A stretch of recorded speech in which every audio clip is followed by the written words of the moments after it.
दोस्तों, पूर्व राष्ट्रपति रामनाथ कोविंद की अध्यक्षता में वन नेशन वन इलेक्शन को लेकर गठित उच्च स्तरीय समिति ने 14 मार्च को अपनी रिपोर्ट सौंप दी है। उच्च स्तरीय समिति ने राष्ट्रपति भवन में राष्ट्रपति द्रौपदी मुर्मू से मुलाकात की और अपनी रिपोर्ट सौंपी। इस दौरान केंद्रीय गृह मंत्री अमित शाह भी मौजूद रहे। इसे लोकसभा चुनाव से पहले एक बड़ी घटना के तौर पर देखा जा रहा है। रामनाथ कोविंद समिति की यह रिपोर्ट कुल 18,626 पन्नों की है। बताया गया कि हाई लेवल कमेटी ने हितधारकों, विशेषज्ञों के साथ व्यापक परामर्श और 191 दिनों तक लगातार काम करने के बाद ये रिपोर्ट तैयार की है।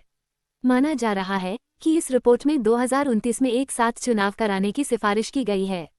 आपने अक्सर देखा होगा कि हर कुछ महीनों के बाद देश के किसी न किसी हिस्से में चुनाव होते रहते हैं।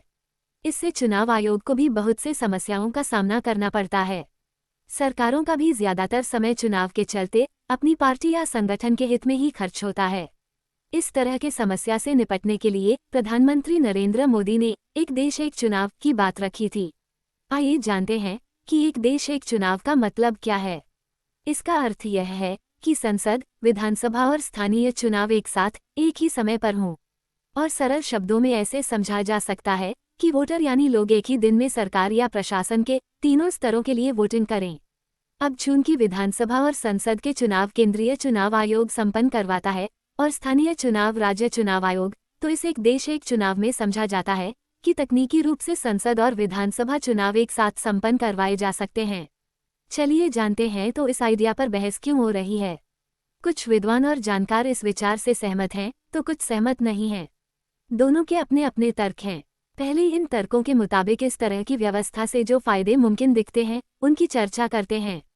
पहला, राजकोष का फायदा और बचत होना। जाहिर है कि बार बार चुनाव नहीं होंगे तो खर्च कम होगा और सरकार को काफी बचत होगी। और यह बचत मामूली नहीं बल्कि बहुत बड़ी होगी। इसके साथ ही ये लोगों और सरकारी मशीनरी के समय व संसाधनों की बड़ी बचत भी होगी। दूसरा, विकास कार्य में तेजी होगी। चूंकि हर स्तर के चुनाव के वक्त चुनावी क्षेत्र में आचार संहिता लागू होती है, जिसके तहत विकास कार्य रुक जाते हैं। इस संहिता के हटने के बाद विकास कार्य व्यावहारिक रूप से प्रभावित होते हैं, क्योंकि चुनाव के बाद व्यवस्था में काफी बदलाव हो जाते हैं, तो फैसले नए सिरे से होते हैं। तीसरा, काले धन पर लगाम। संसदीय, सीबीआई और चुनाव आयोग की कई रिपोर्ट्स में कहा जा चुका है कि चुनाव के दौरान काले धन को खपाया जाता है। अगर देश में बार बार चुनाव होते हैं तो एक तरह से समानांतर अर्थव्यवस्था चलती रहती है।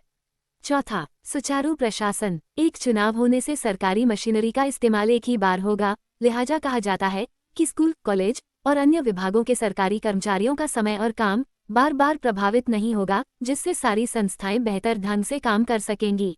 पांचवा, सुधार की उम्मीद। चूंकि एक ही बार चुनाव होगा तो सरकारों को धर्म, जाति जैसे मुद्दों को बार बार नहीं उठाना पड़ेगा, जनता को लुभाने के लिए स्कीमों के हथकंडे नहीं होंगे, बजट में राजनीतिक समीकरणों को ज्यादा तवज्जो नहीं देना होगी, यानी एक बेहतर नीति के तहत व्यवस्था चल सकती है। ऐसे और भी तर्क हैं, जैसे कि एक बार में ही सभी चुनाव होंगे तो वोटर ज्यादा संख्या में वोट डालने के लिए निकलेंगे और लोकतंत्र भी मजबूत होगा। चलिए तो ये भी जान लेते हैं कि इसके विरोध में क्या तर्क हैं। पहला, क्षेत्रीय पार्टियां खारिज होंगी। क्योंकि भारत बहुदलीय लोकतंत्र है, इसलिए राजनीति में भागीदारी करने की स्वतंत्रता के तहत क्षेत्रीय पार्टियों का अपना महत्व रहा है। क्योंकि क्षेत्रीय पार्टियां क्षेत्रीय मुद्दों को महत्व देती हैं, इसलिए एक चुनाव के सुझाव से छोटी क्षेत्रीय पार्टियों के सामने अस्तित्व का संकट खड़ा हो जाएगा। क्योंकि इस व्यवस्था में बड़ी पार्टियां धन के बल पर मंच और संसाधन छीन लेंगी। दूसरा, स्थानीय मुद्दे पिछड़ेंगे। चूंकि लोकसभा और विधानसभा चुनाव अलग मुद्दों पर होते हैं, इसलिए दोनों एक साथ होंगे तो विविधता और विभिन्न स्थितियों वाले देश में स्थानीय मुद्दे दब जाएंगे। तीसरा, चुनाव नतीजों में देरी। ऐसे समय में जबकि तमाम पार्टियां चुनाव पत्रों के माध्यम से चुनाव करवाए जाने की मांग करती हैं, अगर एक बार में सभी चुनाव करवाए गए तो अच्छा खासा समय चुनाव के नतीजे आने में ही लग जाएगा। इस समस्या से निपटने के लिए क्या विकल्प होंगे, इसके लिए अलग से नीतियां बनानी होंगी।